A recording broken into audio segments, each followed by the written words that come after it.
जय जय गणेश हर ले कलेश काट जीवन के खेवा। जय जय गणेश हर ले कलेश काट जीवन के खेवा। गाई तोर पर्वतियाऊ गदा महादेवा। जय जय गणेश देवा, जय जय गणेश देवा।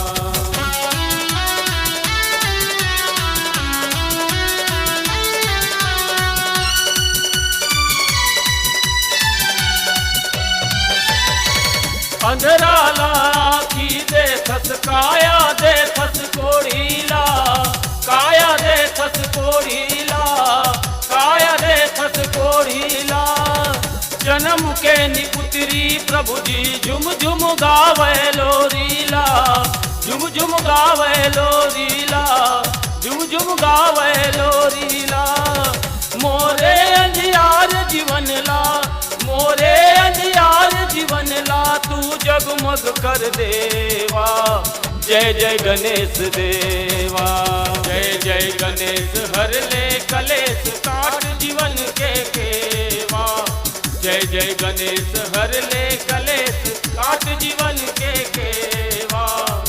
दाई तोर पर्वतियाऊ गदा महादेवा। जय जय गणेश देवा, जय जय गणेश देवा।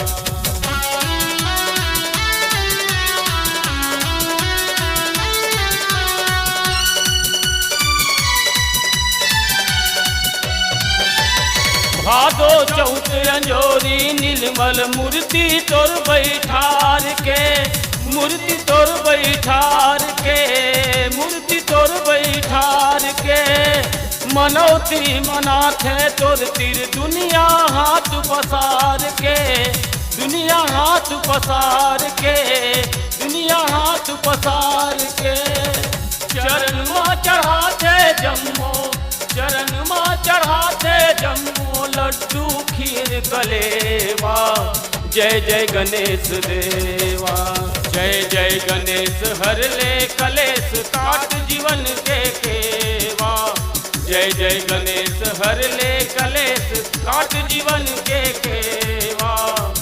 दाई तोर पर्वतियाऊ गदा महादेवा। जय जय गणेश देवा, जय जय गणेश देवा। वक्रतुंड महाकाय सूर्य कोटि समप्रभ निर्विघ्नं कुरु मे देव। सर्वकार्ये सर्वदा।